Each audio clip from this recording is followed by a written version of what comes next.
యెల్లా రెడ్డి గారు, మనం ప్రీవియస్ వీడియోస్లో కూడా ఈ రిటైర్మెంట్ ప్లాన్స్కి సంబంధించి ఒక వీడియో చేసాము. అయితే రిటైర్మెంట్ అనేది ఒక రియలిస్టిక్ గోల్. రిటైర్మెంట్ తర్వాత ఇన్కమ్ అనేది జీరో అయిపోతుంది. కానీ రిటైర్మెంట్ అయిన తర్వాత కూడా మనం వర్కింగ్లో ఉన్నప్పుడు ఎంత శాలరీ అయితే అందుకున్నామో మరి అంతే అమౌంట్ని రిటైర్మెంట్ అయిన తర్వాత అందుకోవడానికి ఏదైనా అవకాశాలు, మార్గాలు ఏమైనా ఉన్నాయంటారు? అంటే మీ అనుభవం ప్రకారం చెప్పండి. తప్పకుండా అండి, చాలా మంచి క్వశ్చన్ అండి. యాక్చువల్లీ ఈ కాన్సెప్ట్ గురించే నేను ఒక 5 years బ్యాకే యాక్చువల్ నా విజిటింగ్ కార్డ్ బ్యాక్ సైడ్ కూడా నేను ప్రింట్ చేయించానండి. ఇదేంటంటే nothing but get all your 360 months or 30 years of your salary or income again at your 60th year. 60వ సంవత్సరం మరలా తీసుకోండి. అంటే ఒక ప్రాక్టికల్ ఎగ్జాంపుల్ ఏంటి అంటే, సార్ విష్ణు గారు, సపోజ్ మీ శాలరీ ఇప్పుడు ఒక 50,000 రూపీస్ అనుకో, అంతకన్నా ఎక్కువ ఉంటుందండి, బట్ నార్మల్ ఇండియన్ శాలరీ తీసుకుంటే మనము ఒక 50,000 రూపాయలు పర్ మంత్ ఇన్కమ్ అనుకుందాము. మీ వయస్సు ఇప్పుడు 30 సంవత్సరాలే అనుకుందామండి. సో కమింగ్ 30 yearsలో మీరు టోటల్ ఎంత ఇన్కమ్ మీరు ఎర్న్ చేసే అవకాశం ఉంటుంది? నేను చాలా మంది క్వశ్చన్ వేస్తానండి. ఈ క్వశ్చన్ వేసినప్పుడు కొన్ని సెకండ్స్ మైండ్ బ్లాంక్ అయిపోయింది వాళ్ళకి. అదేం క్వశ్చను అన్నట్టు, బట్ ఎందుకు వర్క్ చేస్తున్నారు, ఏంటి లైఫ్లో గోల్స్ ఏంటి, లైఫ్లో నేను ఎంతవరకు సంపాదిస్తాను అన్న విషయము రొటీన్లో పడిపోయి మర్చిపోతారండి. అసలు గోల్స్ అనేవి మర్చిపోతారు అసలు. బట్ ఇది నేను ప్రాక్టికల్లీ ప్రతి ఒక్కరిని అడుగుతాను, మీరు కమింగ్ 30 yearsలో టోటల్ ఎంత ఇన్కమ్ ఎర్న్ చేస్తారండి అని అడిగేస్తాను. జనరల్లీ ఆ క్వశ్చన్ చాలామందికి అర్థం కాదు. నేను 1 by 1 ఎక్స్ప్లెయిన్ చేస్తాను. సో మీకు ఇప్పుడు అదే చెబుతున్నా అండి. అంటే ఒక సంవత్సరం నెలకి 50,000 చొప్పున సంవత్సరానికి 6 లక్షల రూపాయలు ఎర్న్ చేస్తారు. 6 లక్షలు అవుతుంది. అంటే కమింగ్ 10 yearsలో అంటే శాలరీ పెరిగిద్ది అనుకోండి, బట్ సేమ్ శాలరీ ఉంటే ఎలా ఉంటుంది అనేది నేను చూస్తాను. కమింగ్ 10 yearsలో దాదాపు 60 లక్షల రూపాయలు మీరు ఎర్న్ చేస్తారు. కమింగ్ 20 yearsలో టోటల్ ఇన్కమ్ వచ్చేసి 1,20,00,000 రూపాయలు సంపాదిస్తారు. కమింగ్ 30 yearsలో టోటల్ ఇన్కమ్ వచ్చేసి ఈ రోజు శాలరీ బట్టి చూసుకుంటే 1,80,00,000 రూపాయలు మీరు సంపాదించే అవకాశం ఉంటుంది. ఓకే అని నేను చెప్పిన తర్వాత ఆశ్చర్యపోతారు, అంతేనా నేను లైఫ్లో సంపాదించేది?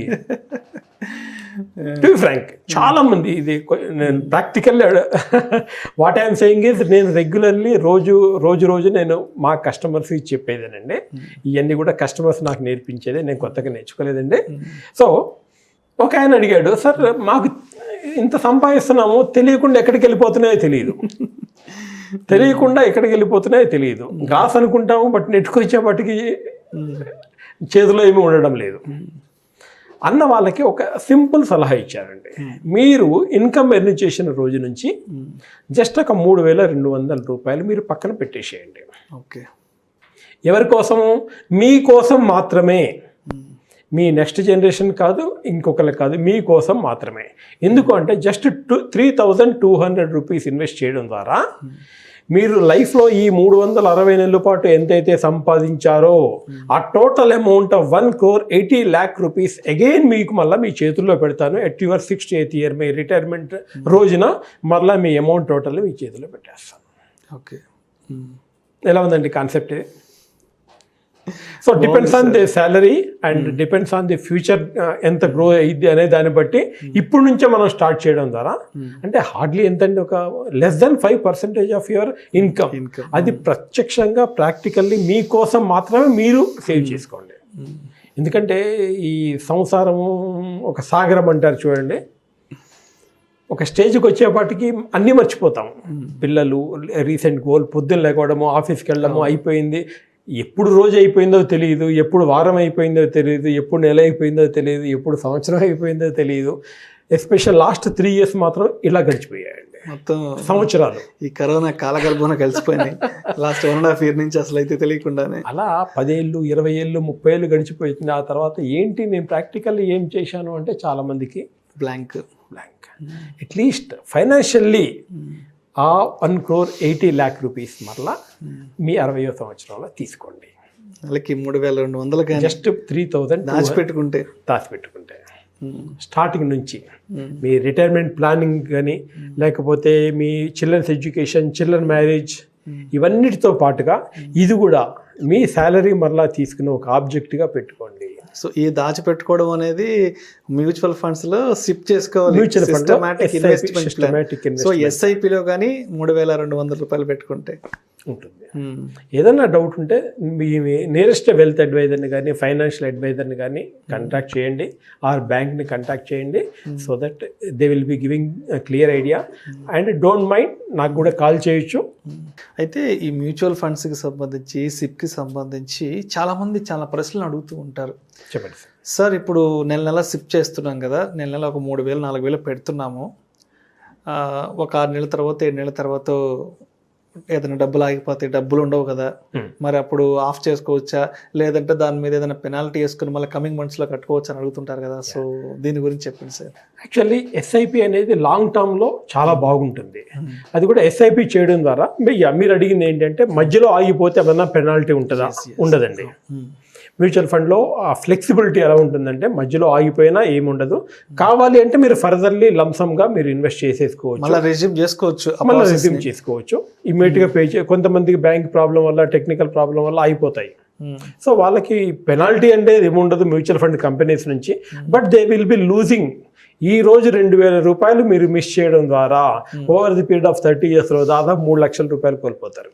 ఓకే, 30 yearsలో 3 లక్షలు అప్రాక్సిమేట్లీ. అంటే మధ్యలో ఎక్కడైనా డ్రాప్ అయినట్లయితే ఆ ఇంపాక్ట్ మళ్ళీ ఆ రోజు చూపిస్తుంది. ఆ రోజుకి చాలా ఉంటుంది. ఓకేనండి.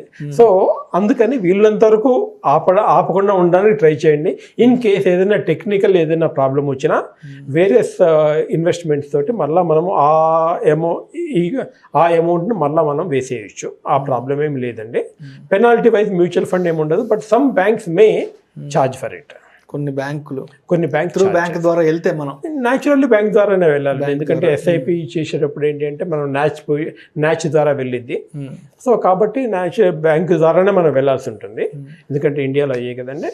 సో అలా వెళ్ళినప్పుడు ఆ పర్టికులర్ ఇన్స్టాల్మెంట్ అప్పుడు they may charge, bank may charge, but mutual fund cannot charge. Fund manager కానీ కంపెనీ వైపు నుంచి, సెబీ వైపు నుంచి ఎలాంటి ఏమీ ఉండదు. కానీ you will be the most loser the time. ఒక్క ఇన్స్టాల్మెంట్ పోవడం ద్వారా చాలా లాస్ వస్తుంది ఫ్యూచర్లో. సో అయితే అంటే దీని మీద లోన్ వెసులుబాటు కూడా ఉందని చెప్తుంటారు మ్యూచువల్ ఫండ్స్కి సంబంధించి. మరి ఆ లోన్ అనేది ఎలా పొందవచ్చు, ఎన్ని రోజులు మనం సిప్ చేసిన, అంటే ఎన్ని రోజులు సిస్టమాటిక్ ఇన్వెస్ట్మెంట్ మొదలుపెట్టిన తర్వాత నుంచి మనం ఆ లోన్కి అర్హులు కావచ్చు అంటారు? సిప్ అయినా లేకపోతే లంసమ్ అయినా కూడా జనరల్లీ ఈ రోజు ప్రాక్టీస్ ఏంటంటే 50% of your equity 50% of equity మీకు లోన్గా ఇస్తారు. ఓకే అండి. సో అది కూడా ఎందుకు తీసుకోవాలి అంటే జనరల్లీ మనం లాంగ్ టర్మ్ కోసం మ్యూచువల్ ఫండ్లో మనం ఇన్వెస్ట్ చేస్తూ ఉన్నాము. సడన్గా మధ్యలో ఏదో అవసరం వచ్చిందనుకోండి, దానిలో నుంచి విత్డ్రా చేయడం ద్వారా మనకు ఆ లాంగ్విటీ, ఆ ఎక్స్పీరియన్స్ అనేది మిస్ అవుతాం. కాబట్టి ఇన్స్టెడ్ ఆఫ్ టేకింగ్ అంటే ఒకసారి తీసేసుకున్నామంటే మ్యూచువల్ ఫండ్లో మనకి ఫిఫో ద్వారా మనకి వస్తుంది అనమాట. రిడీమ్ చేసినప్పుడు ఫిఫో సిస్టమ్ ద్వారా మనకు వస్తుంది. ఫిఫో అంటే nothing but first out. So ఫస్ట్లో మనం ఇన్వెస్ట్ చేసింది అక్కడ నుంచి తీసుకుంటూ వస్తాడు. బట్ ఆ రోజున మనము జనరల్లీ ఒక సపోజ్ ఇప్పుడున్న రిలయన్స్ గ్రోత్ ఫండే ఈ రోజు 1800 చేంజ్ ఉందండి. బట్ ఆ రోజు యావరేజ్గా రేట్ చూసుకుంటే 30 రూపాయలు 40 రూపాయలు మనం ఇన్వెస్ట్ చేసి ఉంటుంది. బట్ యావరేజ్ మిస్ అవుతాం కాబట్టి వీళ్ళంతవరకు తీసుకోకుండా దానిలో నుంచి లోన్గా తీసుకోండి. మీకు అవకాశం ఉన్నప్పుడల్లా పే చేయడానికి వేరియస్ ఆప్షన్స్ దానిలో ఉంటాయి. బట్ వీలున్నంత వరకు దాన్ని టచ్ చేయడానికి చూడమాకండి. అయితే చాలామంది ఇంకో క్వశ్చన్ కూడా అడుగుతుంటారు. ఇప్పుడు నెల అంటే ఇప్పుడున్న ఆర్థిక పరిస్థితిని బట్టి, ఈరోజు నాకున్న శాలరీని బట్టి ఈరోజు 3,000తో మొదలు పెడతానండి, రేపటి రోజు నాకు శాలరీ హైక్ అవ్వచ్చు, రేపటి రోజు నా దగ్గర కొంచెం ఎక్కువ డబ్బులు ఉండొచ్చు, అప్పుడు నేను ఆ 3,000ని 4,000 చేసుకోవచ్చు, 5,000 చేసుకోవచ్చు అని అడుగుతుంటారు. సో దాని గురించి చెప్పండి. దానికి చాలా ప్రొసీజర్స్ ఉన్నాయండి. ఒకటేమో టాప్ అప్ ఫెసిలిటీ అని ఒకటి. టాప్ అప్ ఫెసిలిటీ అంటే ఈరోజు ఒక 3,000 తోటి మీరు స్టార్ట్ చేశారు, నెక్స్ట్ ఇయర్ నుంచి నెక్స్ట్ 6 monthsలో ఇంకొక 500 ఇంక్రీజ్మెంట్ ఆటోమేటికల్లీ చేసుకునే వెసులుబాటు ఎప్పటి నుంచో ఉంది. ఓకే. సో అలా చేసుకోవచ్చు. లేదంటారా అదే ఫండ్లో కావాలంటే మనం ఇంకొక ఎస్ఐపి స్టార్ట్ చేసుకోవచ్చు. లేదు అంటే వేరే ఫండ్లో కూడా మనము ఎస్ఐపి వేరే ఫండ్లో కూడా స్టార్ట్ చేయడం బెటర్ అండి. శాలరీ పెరిగినప్పుడల్లా పెంచుకుంటూ వెళ్ళడం చాలా అడ్వాంటేజ్. సో అన్ని రకాల వెసులుబాట్లు అనేవి ఉంటాయి అన్నమాట. ఎస్ఐపిలో చాలా flexible mutual fund funds SIP కానీ చాలా ఫ్లెక్సిబుల్. ఓకే. ఇంకొక విషయం అండి, చాలా మంది మ్యూచువల్ ఫండ్ అంటే చాలా మందికి తెలియదు. చాలా మంది ఏమనుకుంటారంటే మ్యూచువల్ ఫండ్ అంటే కొంచెం అప్ అండ్ డౌన్ ఉంటుంది అనుకుంటారు, మార్కెట్ కరెక్షన్స్ ఇవన్నీ ఉంటాయి అనుకుంటారు. కానీ చాలా మందికి తెలిసింది ఏంటంటే ఎస్ఐపి అందరికీ తెలుసు. మాకు విచిత్రంగా ఏంటంటే మార్కెట్లోకి వెళ్ళి మ్యూచువల్ ఫండ్ చేయండి అంటే మేము మ్యూచువల్ ఫండ్ చేయమండి, బట్ ఎస్ఐపిలో పెడతామండి. అవును. సో జస్ట్ కొంచెం అవేర్నెస్ లేక ప్రొడక్ట్ అనేది బాగా ఫేమస్ అయింది కాబట్టి. బట్ మ్యూచువల్ ఫండ్స్ కానీ ఎస్ఐపి కానీ లాంగ్ టర్మ్లో మంచి వెల్త్ క్రియేషన్ కోసం, ఎందుకంటే దాదాపు 12 నుంచి 15% రిటర్న్ ఇచ్చే ప్రొడక్ట్ ఇది కాబట్టి టెంపరీ అప్ అండ్ డౌన్ ఉన్నా కూడా లాంగ్ టర్మ్లో there will be a big growth will be there.